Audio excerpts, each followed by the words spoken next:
दोस्तों नया साल दरवाजे पे दस्तक देने वाली है और पार्टियों की तैयारी जोरों से चल रही होगी, लेकिन जरा रुकिए, कहीं ऐसा ना हो कि नए साल के स्वागत आपको हजारों रुपए के जुर्माने के साथ करना पड़े। जी हाँ दोस्तों, इनकम टैक्स डिपार्टमेंट की कई सारी डेडलाइन 31 दिसंबर को खत्म हो रही है और अगर आपको जरूरी काम नहीं निपटाए तो नए साल की शुरुआत अच्छी नहीं होगी। उल्टी गिनती शुरू हो गई, 31 दिसंबर की डेडलाइन सर पे है और अगर आपने टैक्स से जुड़ी ये 5 काम नहीं निपटाए हैं तो आपके जेब पे हजारों का बोझ पड़ सकती है। तो चलिए फटाफट जानते हैं कि आप इस जुर्माने से कैसे बच सकते हैं। दोस्तों इस वीडियो को लास्ट तक देखिए, अगर एक भी पॉइंट छूट गया तो आपके जेब पे असर पड़ सकता है। दोस्तों सबसे पहला और सबसे जरूरी काम जो ज्यादातर लोग नजरअंदाज कर देते हैं, ये उन लोगों के लिए है जो किसी वजह से 31 जुलाई तक अपना इनकम टैक्स रिटर्न फाइल नहीं किए थे। अगर आप भी इनमें से एक हैं, तो आप ध्यान से सुन लीजिए, आपके पास एक आखिरी मौका है। आप इनकम टैक्स एक्ट के सेक्शन 1394 के तहत 31 दिसंबर 2025 तक रिलेटेड रिटर्न यानी देर से रिटर्न फाइल कर सकते हैं। ये फाइनेंशियल ईयर 24-25 असेसमेंट ईयर 25-26 के लिए आपके पास आखिरी मौका है, लेकिन यहाँ पे आपको देरी से फाइल करने की कीमत चुकानी पड़ेगी। दोस्तों अगर आपकी इनकम 5 लाख से ज्यादा है तो आपको 5000 रुपए का लेट फीस देना होगा। वहीं अगर आपकी इनकम 5 लाख से कम है तो आपको 1000 रुपए का लेट फीस देना पड़ेगा। वहीं अगर आपका टैक्स बन रहा है तो आपको टैक्स पे 1% का ब्याज देना पड़ेगा। दोस्तों अब बात करते हैं उन लोगों के लिए जिन्होंने ITR तो भर दिया लेकिन उसमें कुछ गलती कर दी,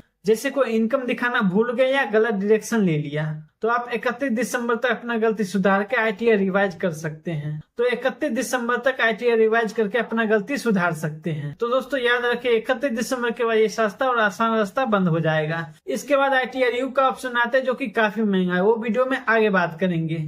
दोस्तों अब बात करते हैं बिजनेस और प्रोफेशनल का जिनके अकाउंट का ऑडिट होता है, जैसे कि बड़े बिजनेस, डॉक्टर, वकील या कंपनियां। आपके पास ITR फाइल करने की स्टैंडर्ड डेट 10 दिसंबर 2025 थी। अगर आप ये डेडलाइन मिस कर चुके तो घबराइए नहीं, आपके पास 31 दिसंबर तक रिटर्न फाइल करने का मौका है, लेकिन इस पे भी वही 5000 के लेट फीस और ब्याज का नियम लागू होगा। लेकिन यहाँ पे बिजनेस वालों के लिए एक नुकसान है, अगर आप समय पर ITR फाइल नहीं कर, अगर आपके बिजनेस में लॉस है तो आप एडजस्ट करने के लिए अगले साल कैरी फॉरवर्ड नहीं कर सकते हैं। ये आपके लिए बहुत बड़ा फाइनेंशियल लॉस हो सकते हैं। इसलिए अगर आपका ऑडिट हुआ है और 10 दिसंबर का टाइम निकल चुका है तो एक भी दिन बर्बाद किए बिना 31 दिसंबर से पहले अपना रिटर्न फाइल जरूर करें। दोस्तों ये एक ऐसा काम है जिसके बारे में आप सालों से सुन रहे हैं, आधार और पैन कार्ड को लिंक करना है। दोस्तों सरकार ने कई मौके दिए लेकिन अब डेडलाइन काफी नजदीक है।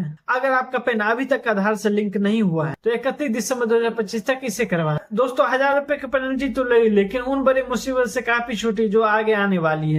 अगर आप 31 दिसंबर तक ये काम नहीं किया तो 1 जनवरी 2026 से आपका पेन इनऑपरेटिव हो जाएगा। दोस्तों इसका मतलब ये है कि आपका पेन कार्ड एक प्लास्टिक का टुकड़ा बन के रह जाएगा, किसी काम का नहीं रहेगा।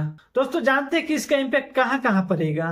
सबसे पहले आप अपना इनकम टैक्स रिटर्न फाइल नहीं कर पाएंगे। उसके बाद है आपके इनकम पे 20% का हाई रेट का TDS कटेगा। उसके बाद है आप 50,000 से ज्यादा बैंक का ट्रांजेक्शन नहीं कर पाएंगे। नहीं आप नया अकाउंट खुलवा सकते हैं, नहीं आप कहीं इन्वेस्ट कर सकते हैं, नहीं आप कहीं प्रॉपर्टी खरीद सकते हैं। उसके बाद अगर आपका कोई TDS काटा है तो आप उसको रिफंड नहीं ले सकते जब तक आपका पैन एक्टिव नहीं हो जाए। तो अगर अपने पैन कार्ड को बेकार होने से बचाना है तो आज ही इनकम टैक्स की वेबसाइट पे जाके अपना स्टेटस चेक करें और 1000 रुपए का पेनल्टी पे करके आप 31 दिसंबर तक इसको लिंक कर सकते हैं। चौथा काम उन लोगों के लिए जिनका इनकम सैलरी से नहीं होती। अगर आपका बिजनेस रेंट या इंटरेस्ट से इनकम आता है और आपका टोटल टैक्स पूरे साल में 10,000 से ज्यादा है तो आपको एडवांस टैक्स देना होता है। फाइनेंशियल ईयर 2025-26 के लिए तीसरे क्वार्टर का किस्त 15 दिसंबर तक जानी होती है। 15 दिसंबर तक आपको टोटल टैक्स से कम 75% एडवांस टैक्स में जमा करवाना होता है, नहीं तो आपके ऊपर इंटरेस्ट लगना शुरू हो जाता है। हाँ एक राहत की बात है कि अगर 7 साल से ऊपर वरिष्ठ नागरिक हैं जिनकी कोई बिजनेस इनकम नहीं है उन्हें एडवांस टैक्स नहीं देना होता, लेकिन बाकी सब के लिए 15 दिसंबर एक बहुत जरूरी डेट है।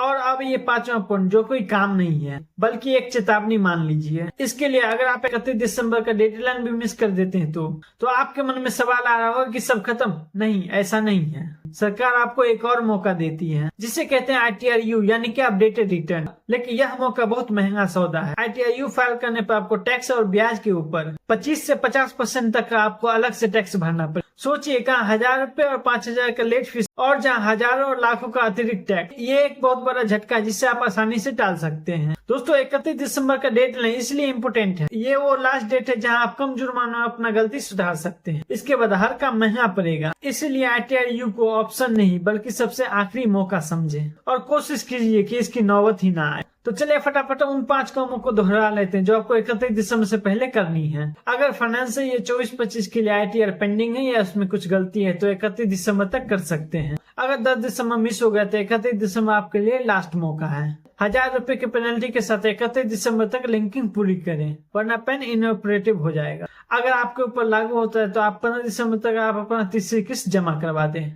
31 दिसंबर की डेट लाइन को हल्के में ना लें ताकि 25 से 50% का एडिशन टैक्स बचे। दोस्तों वक्त तेजी से भाग रहा है और ये डेट लाइन कोई मजाक नहीं है। दोस्तों अगर आपका कोई सवाल है तो आप नीचे कमेंट में जरूर पूछिए। दोस्तों ये जानकारी बहुत काम की है, इसीलिए अपने दोस्तों और परिवार के साथ शेयर जरूर करें। क्या पता आपकी एक से किसी के 1000 रुपए की पेनल्टी बचा सकती है। तो आई होप दोस्तों आपको वीडियो पसंद आया होगा। अगर वीडियो पसंद आए चैनल को सब्सक्राइब कीजिएगा, वीडियो को लाइक कीजिएगा, अपने दोस्तों के साथ शेयर जरूर कीजिएगा। तो चलो दोस्तों मिलते हैं किसी नए वीडियो में, तब तक के लिए जय श्री राम।